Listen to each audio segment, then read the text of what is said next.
de cambiar una constitución que estaba arcaica, obsoleta, la anterior tenía más de 100 años de antigüedad, se lo debemos a un estallido social motivado por los jóvenes. Después, por supuesto, se unen los políticos, la clase, pues los adultos, ¿cierto?, distintos sectores, y se logra reescribir una constitución. La democracia o un Estado democrático fuerte no solamente asegura el goce efectivo de los derechos humanos, sino que se tiene que sustentar sobre ellos. Y sin lugar a dudas, el hecho de que tengamos la Comisión Interamericana de Derechos Humanos en una visita en el país demuestra que eso se está cuestionando. Un mes de apoyo, un mes de ayuda, un mes de dono, un mes de acopio, un mes de mucho, un mes de poco, un mes de todo, un mes de rombo, un mes de dignidad.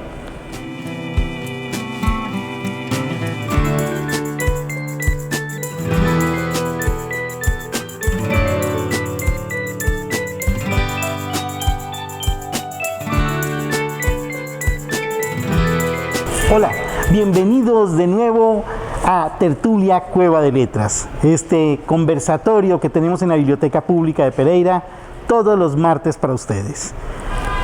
La Alcaldía Municipal de Pereira, Gobierno de la Ciudad, la Secretaría de Cultura de Pereira y la Biblioteca Pública Ramón Correa Mejía les dan la bienvenida a este espacio. Hoy, para presentarles unas personas de las que me siento como director de la biblioteca muy orgulloso de tener en nuestras instalaciones, acompañándonos con su conocimiento, con su mirada del mundo, sobre todo por la calidad humana de ellas. Por un lado, en esta conversación que vamos a tratar el tema de la educación y los estallidos de paz, está con nosotros la profesora universitaria, poeta y periodista María Paz Gómez Gaviria. La profesora universitaria y directora del Departamento de Humanidades de la Universidad Católica de Pereira, María del Pilar Ospina. Y por el otro lado, Johan Jaramillo, un joven activo, representante de Jóvenes por los Derechos Humanos, para hablar de este tema de la educación y los estallidos sociales, que seguramente va a ser muy provocador y muy interesante para entender y comprender desde otras perspectivas lo que ha venido pasando durante estos meses. Así que bienvenidas, me alegra mucho poder compartir con ustedes y que inicie esta conversación. Un saludo para todos y un agradecimiento a la Biblioteca Pública Ramón Correa Mejía y a la Secretaría de Cultura de Pereira por motivar este encuentro y estos espacios llamado Cueva de las Letras. Hoy nos convoca la reflexión acerca de la educación y el estallido social. Yo quisiera iniciar con unas reflexiones acerca de este momento, ¿no?, que vivimos. Si bien es cierto que desde la academia no podemos hablar con conclusiones en este momento, ya que para uno generar teoría tiene que mirar los acontecimientos en perspectiva y estamos aún en el desarrollo, en el desenvolvimiento histórico del momento, sí es cierto que en la emergencia surgen algunos pensamientos y algunas reflexiones que podemos evocar. Por ejemplo, reflexiones históricas, para hablar desde un presente histórico. ¿Qué reflexiones hay de movimientos sociales en otras épocas, en otros países? Yo quisiera iniciar deteniéndome en una palabra, y es la palabra estallido, ¿no?, que es muy interesante porque además nos convoca en este encuentro, porque ya no se habla de paro, se habla precisamente de estallido social, y eso no todos lo hemos entendido. Ya esto trascendió la dinámica y la metodología del paro. Estamos en un estallido social, en un momento histórico que no ha tenido referencias hasta ahora, tanto en el tiempo del desarrollo como en los detonantes y en el desenvolvimiento de los acontecimientos. Por ejemplo, ha sido una sorpresa el rol protagónico de las juventudes, de los jóvenes, y la acción colectiva juvenil, que deviene en actos estéticos, artísticos, simbólicos, sin negar que en efecto y con todo el rechazo que tiene el vandalismo, no se debe agotar esa protesta y este estallido social en esos actos vandálicos. Creo que ha predominado el enfoque estético, cultural. Eso no es nuevo. Si nosotros miramos este movimiento social colombiano del siglo XXI a la luz de los movimientos sociales del siglo XX en la historia, por ejemplo, el Mayo francés, en mayo de 1968, fueron también los estudiantes de la Sorbona que logran toda una transformación social de los imaginarios, de las políticas, de las poéticas, y también su manera de acontecer era muy estética, ¿no? Hay consignas muy bellas como esta de seamos realistas, pidamos lo imposible, ¿no? El valor allí de los sueños es fundamental. Hay otra, y era que ellos se reunían en los barrios de París residenciales y pasaban allí hasta la alborada, y los vecinos se quejaban porque no los dejaban dormir. Y otra consigna muy bella que ha seguido resonando hasta la fecha, del Mayo francés a la fecha, es esta de, bueno, si ustedes no nos dejan soñar, nosotros no los dejamos dormir. Entonces yo creo que ahí también hay una relación en torno a este estallido social y al papel preponderante de los jóvenes. Si miramos los movimientos sociales del siglo XX ahora en Colombia, podríamos remontarnos a la llamada séptima papeleta o a la constituyente, es decir, todo un movimiento juvenil, porque esto empezó también con manifestaciones estéticas, culturales, poéticas, musicales de los jóvenes que lograron reconstruir nuestra Carta Magna, ¿no? La Constitución que tenemos actualmente, todo ese cambio que hubo humanista, de reconocer los pueblos indígenas, de darle un rol preponderante también a la mujer, de cambiar una Constitución que estaba arcaica, obsoleta, la anterior tenía más de 100 años de antigüedad, se lo debemos a un estallido social motivado por los jóvenes. Después, por supuesto, se unen los políticos, la clase, pues los adultos, ¿cierto?, distintos sectores, y se logra reescribir una Constitución. La pregunta sería, bueno, ¿y de este estallido social qué nos va a quedar? Estamos en el desarrollo y estamos también en la esperanza y en los sueños de que esto logre una transformación de imaginarios. Desde el rol de la educación y desde mi rol de docente, yo sí creo que es importante problematizar la protesta social, ¿sí? Es decir, yo estoy de acuerdo con las reivindicaciones que se están pidiendo, pero sí es cierto que hay que problematizar la manera en que se exige. Hay muchos discursos en las protestas que reproducen el odio, que reproducen, digamos, la subordinación de personas. Entonces hay consignas, dice, bueno, el que no salte es policía, o el policía es gay, o el policía es cerdo, digamos, ahí hay un discurso de odio y terminamos reproduciendo lo que estamos criticando. Es decir, ahí se está discriminando a la comunidad LGBTI, que ya se ha pronunciado, por ejemplo, diciendo que lo están insultando, ¿no? Los animalistas también, ¿cómo así que cerdos? ¿No? ¿Cómo así? No, yo creo que tenemos que mirar, porque las palabras no solamente dicen, las palabras hacen, las palabras transforman el mundo.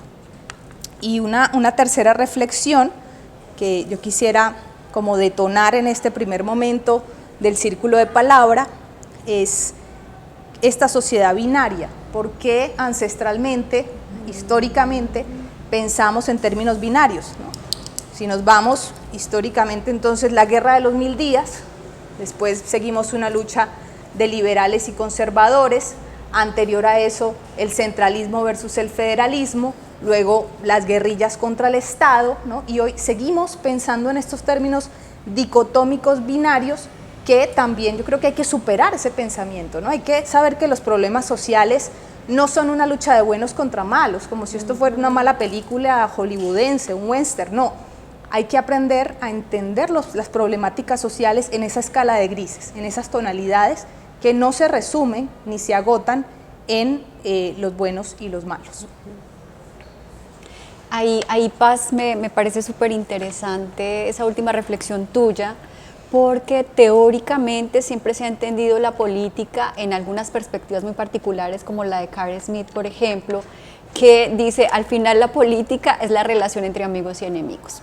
Entonces, en esa relación binaria de opuestos, de contradictores, al final no podemos generar puentes, es decir, unos puentes donde nos permitan construir otro significado alternativo de lo político, justamente en aras de la creatividad, en aras de lo societal, en aras de lo colectivo, en aras de lo cultural, sino que, y creo que es tristemente lo que hemos visto en las últimas semanas en el país, efectivamente estamos viendo un escenario de polarización con discursos, como tú los dices, transversales del odio, pero que efectivamente están rectificando esa visión de lo político desde relaciones de dominación, de poder, de subordinación y en esa perspectiva de amigos y enemigos, ¿no?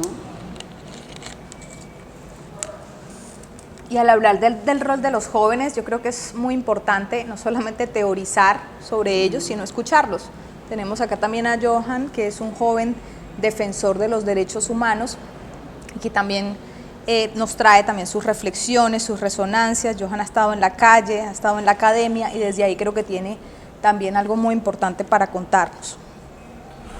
Bueno, muchas gracias por este espacio. Qué bueno poder compartir e intercambiar precisamente estas palabras que construyen comunidad y que precisamente nos ayudan a salirnos de esos discursos dicotómicos.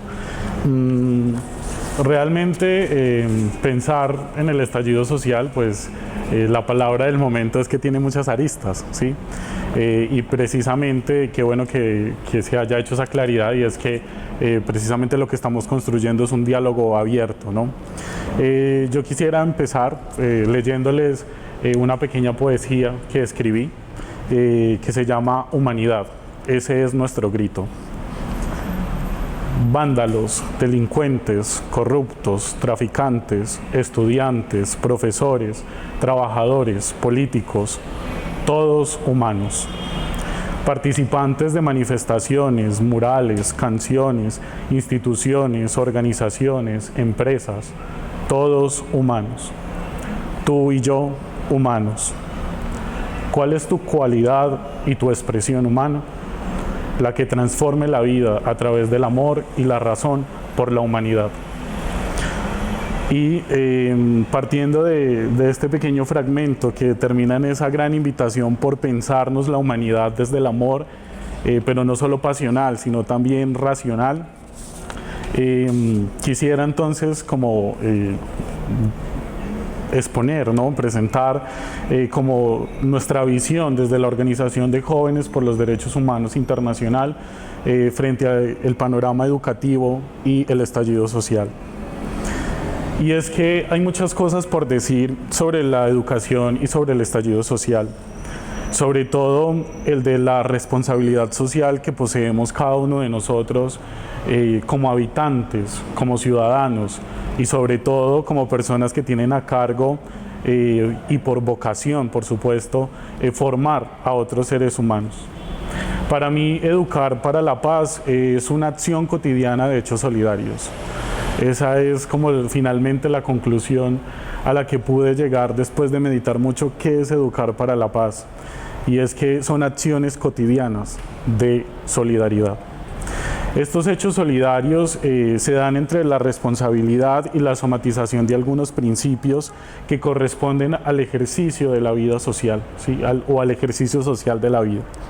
Y tiene que ver con tres grandes grupos o principios que a mí me parece que recogen muy bien precisamente y apuntan a construir comunidad. Tiene que ver con los valores de la democracia, los derechos humanos y la ética de la comunicación. En los valores de la democracia pues encontramos la honestidad, la solidaridad, la responsabilidad, el pluralismo, la libertad, la justicia social, la tolerancia, la igualdad, el respeto, el bien común, la legalidad, la justicia y la participación, que de alguna forma constituyen también ese gran grito de la humanidad. En cuanto a derechos humanos, pues nuestra misión como organización es específicamente educar la Declaración de Derechos Humanos para que los jóvenes y los adultos se conviertan en promotores de la tolerancia y la paz.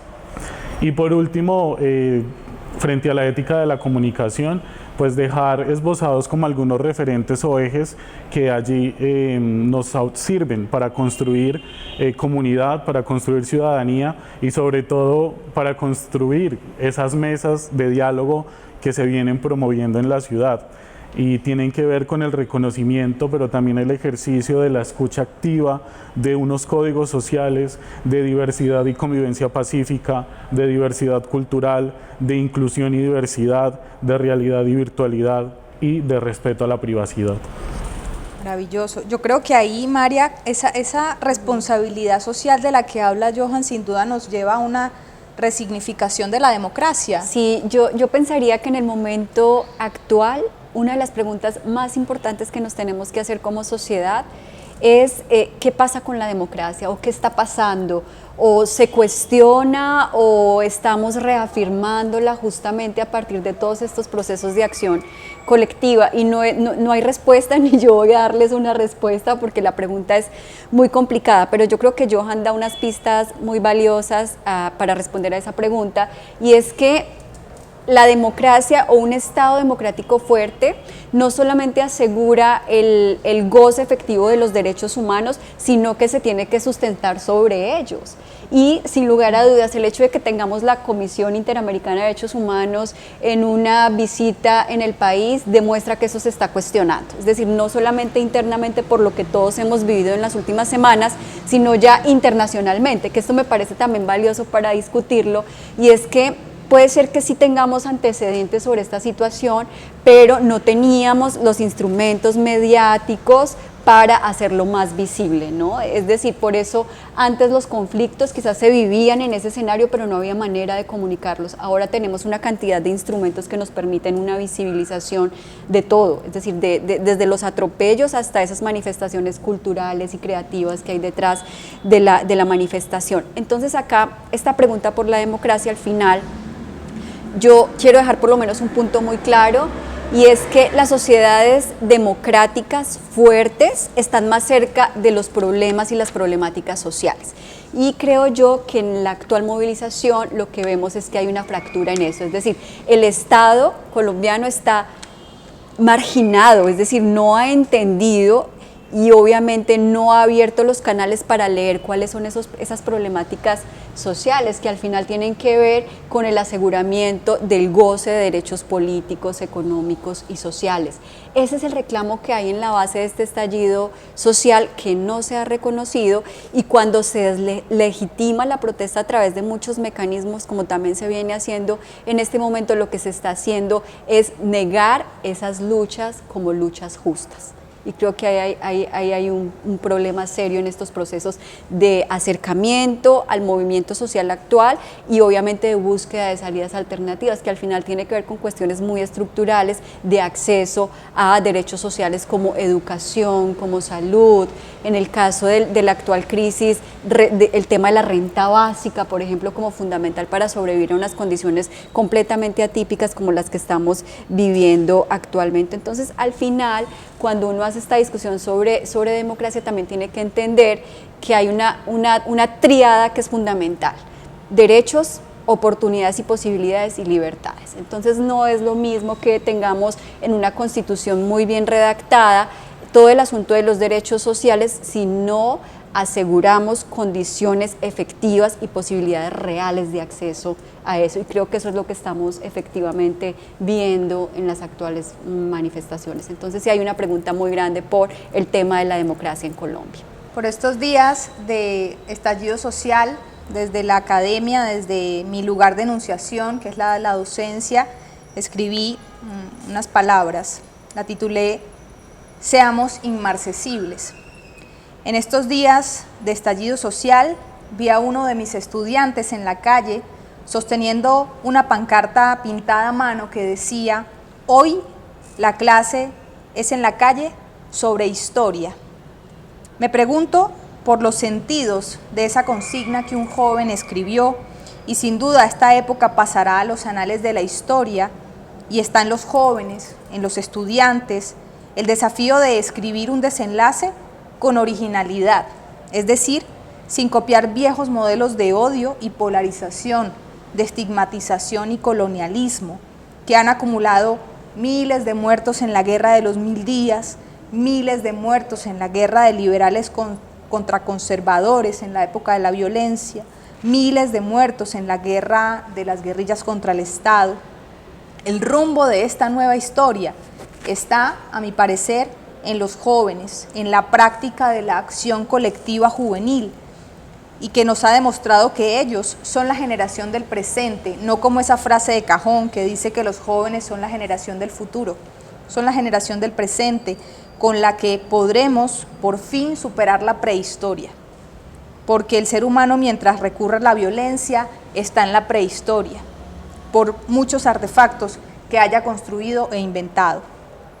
Archivar el uso de la violencia cuando la política fracasa es el desafío que tenemos por delante en un país que conoce demasiado las soledades de la guerra. Y la violencia se archiva con educación, ¿no? Cuando activamos el pensamiento crítico, la reflexión, cuando somos conscientes de esas prácticas estéticas, poéticas, que también son políticas. Cuando activamos el pensamiento que problematiza, que no resuelve los problemas en divisiones maniqueas de buenos versus villanos, de gente de bien contra gente de mal, como una mala película hollywoodense. La educación nos invita a repensarnos, y es allí donde es vital insistir en esta palabra, educación. Yo recurro a una definición de Hannah Arendt, una pensadora política, en un ensayo que titula La crisis de la educación. Ella dice: la educación es el punto en el cual decidimos si amamos al mundo lo suficiente como para asumir una responsabilidad por él. Asumamos entonces esa amorosa responsabilidad de pensarnos y recrearnos el mundo como un deber, y asumamos también un derecho muy importante, y es el derecho a soñar, porque esta sociedad, estos jóvenes no tienen referentes de sociedades pasadas mejores, entonces hay que soñárselas, hay que soñarlas. Y allí voy a recurrir a una frase de Eduardo Galeano que habla del derecho a soñar y dice: el derecho a soñar no figura entre los 30 derechos humanos que las Naciones Unidas proclamaron a finales de 1948, pero si no fuera por él, por el derecho a soñar y por las aguas que nos da de beber, todos los demás derechos morirían de sed. Solo así, asumiendo el deber de pensarnos y el derecho a soñar, podremos alguna vez cantar con sentido por una gloria inmarcesible. Y yo creo que no solo desde lo político, desde lo poético, porque soñar también y tener esa esperanza también viene desde esos sentires y esos sentidos que despierta la poesía. Yo creo que podríamos como relacionar también con un poema que nos trae nuestro joven activista de derechos humanos, Johan. Bueno, el poema que les voy a compartir se llama Sin paisaje. La leche, la leche, la leche. Derechos humanos, necesitamos derechos humanos. ¿Cuántos heridos? 72. Yo acá muy más por la línea.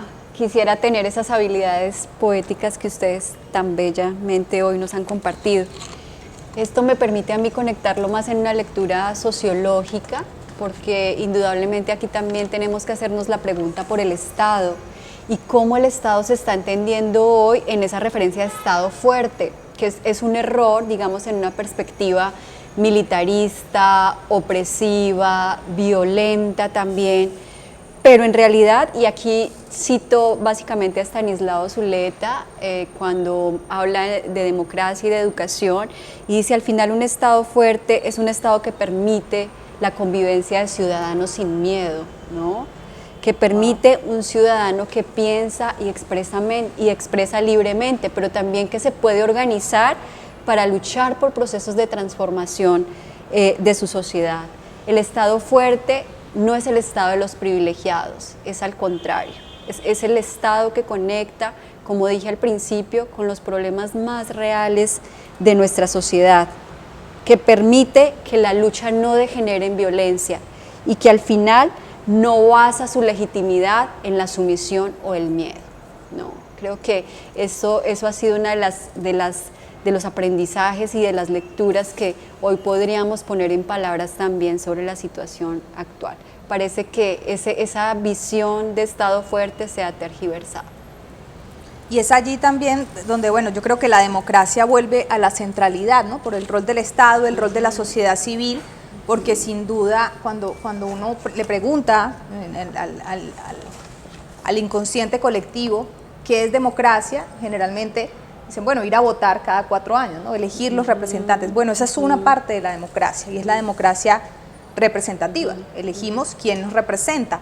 Cuando esa democracia representativa fracasa, cuando esos líderes que elegimos no son consecuentes con las necesidades de la ciudadanía, cuando hay falencias estructurales, ¿sí? Ya no solamente hay lugares de Colombia que no tienen acueducto y alcantarillado, es decir, hay lugares que viven todavía en el siglo XVII, o sea, en términos de habitabilidad. Entonces, cuando esa democracia representativa fracasa, hay que acudir a una democracia y es a la participativa, que es la que estamos viendo, ¿no? Que es precisamente el rol de la sociedad civil saliendo a la calle y participativamente buscando y exigiendo y mirando de qué manera nos reinventamos este país.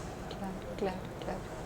Además que en ese llamado por la democracia y por las evidentes fracturas con la democracia representativa, es decir, lo que estamos viendo hoy es una sociedad que está gritando que no se siente representada, es decir, que allá no se están llevando efectivamente las demandas que surgen en la vida cotidiana nuestra como sociedad colombiana, pero al final también creo que acá hay una pregunta muy fuerte por lo ético y por lo moral.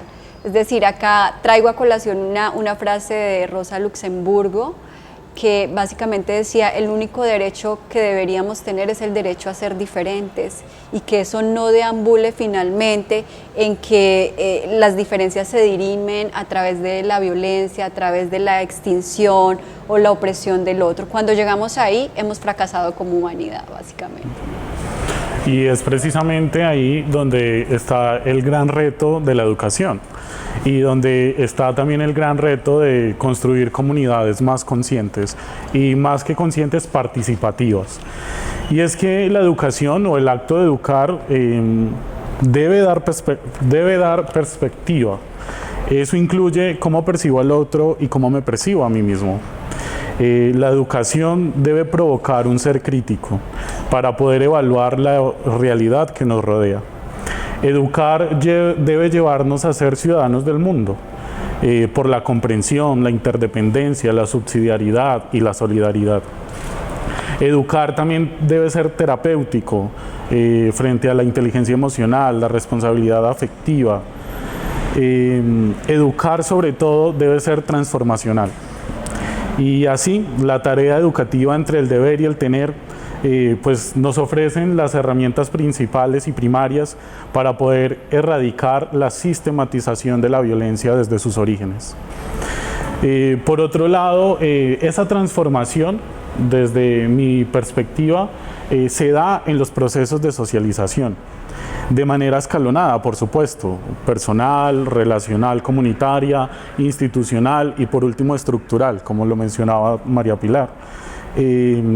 Esto responde precisamente al carácter psicosocial que posee hoy el estallido social, que expone la historia de vulneraciones sociales que se han sistematizado y reproducido, que me parece que es uno de los grandes peligros que pueden estar aconteciendo hoy en la ciudad y en la reproducción de ciertas técnicas de violencia, ¿no?, dentro de ese estallido social. Por supuesto que el acceso a la educación está planteado desde el Estado Social de Derecho, pero cada día los procesos de aprendizaje ocurren con mayor incidencia en las calles, como ya también se había mencionado.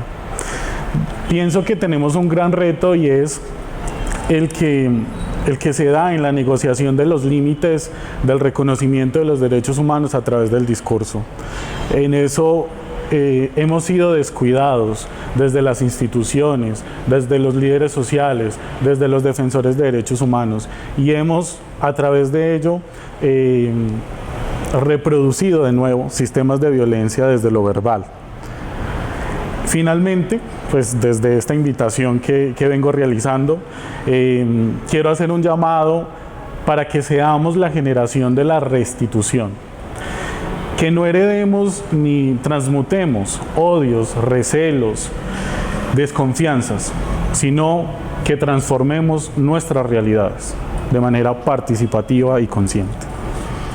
Bueno, en esa misma lógica yo termino también citando otra vez a Zuleta, diciendo que la educación es sin duda un campo de combate donde se tiene que promover y no reprimir el pensamiento crítico, porque ese pensamiento crítico es justo el que permite problematizar la realidad y a partir de ahí transformarla. Y yo le añadiría a eso 3 elementos fundamentales: una educación más humanista, una educación con más filosofía, que eso está bellísimo porque es a partir de allí donde podemos hacernos mejores preguntas, y una educación con más y mejor formación ciudadana. Bueno, mi conclusión, o más bien como la manera de resonar con estas polifonías que hoy ponemos acá en conversación, yo creo que es muy bello poder hablar críticamente, ¿no? Porque hoy en día vivimos en una sociedad muy polarizada, ¿no? Entonces podrán decir, es que están politizados. No, esto es hablar de política, no de politiquería, que es muy diferente. Politiquería es cuando uno empieza ya a polarizar y a decirnos cómo pensar y quiénes son los buenos. No, hay que hablar de política, ¿no? Sin miedo, sin tapujos, ¿no? Y que eso se permita. Entonces es muy importante que se detonen este tipo de escenarios. Y la política no se hace necesariamente con los amigos, con los que están de acuerdo conmigo. Es fundamental precisamente que conversemos con los que no están de acuerdo, no para convencerlos, ¿no? Acá no hay una necesidad de un discurso demagogo de convencer al otro. Creo que también es importante escuchar esas posturas. Yo creo que no hay una única historia, ¿no? En mayúscula, están las historias, ¿no? Y a partir de esos relatos colectivos que hoy estamos viendo, que se empiezan a tejer, empezamos a construir ese gran relato social. Entonces me parece muy valioso este tipo de espacios y los que se puedan detonar desde cada una de las casas, de las instituciones, que se respete precisamente la opinión, que escuchemos, porque vivimos y tenemos un ADN de violencia que tenemos que, en este momento, y como lo dice bellamente Johan, y también como le invita la profe Pilar, que tenemos que cambiar, ¿no? Tenemos que modificar ese ADN de el otro piensa diferente a mí, es un enemigo. El otro piensa diferente a mí, hay que matarlo. Creo que debemos evolucionar por esas nuevas maneras de diálogo para que logremos pues soñarnos un nuevo país. No solamente diseñar un nuevo país, sino disoñarlo también. Agradecemos a la Biblioteca Pública Ramón Correa Mejía y a la Secretaría de Cultura por esta invitación en este espacio también muy bello que nos permite el reencuentro. Agradecemos a María del Pilar Ospina, directora del Departamento de Humanidades de la Universidad Católica de Pereira, a Johan Jaramillo, joven activista por los derechos humanos, y bueno, fue un gusto también acompañarlos. Mi nombre es María Paz Gómez, soy docente de la Universidad Católica de Pereira y de la Universidad Tecnológica de Pereira. Para cerrar esta conversación acerca de educación y estallido social, nos vamos a dejar con un poema muy bello de Johan. Gracias. Este poema se titula Un mes. Un mes de cambios, un mes de gritos, un mes de exigencias, un mes de paro. Un mes, un mes. Un mes de fuerza, un mes de atajo, un mes de abajo, un mes de resistencia. Un mes, un mes. Un mes de humanos, un mes de hablo, un mes de exijo, un mes de garantizo. Un mes, un mes. Un mes de arte, un mes de música, un mes de frases, un mes de baile. Un mes, un mes. Un mes de gases, un mes de muertes, un mes de aquellos, un mes de esos. Un mes, un mes. Un mes de redes, un mes de fotos, un mes de en vivos, un mes de tiros. Un mes, un mes. Un mes de otro, un mes de uno, un mes de usted, un mes de todos. Un mes, un mes. Un mes de mes, un mes de mes, un mes de mes, un mes de mes. Un mes, un mes. Un mes de largo, un mes de ancho, un mes de bloqueo, un mes de esto. Un mes, un mes. Un mes de avance, un mes de madres, un mes de hijos, un mes de líneas. Un mes, un mes. Un mes de apoyo, un mes de ayuda, un mes de dono, un mes de acopio.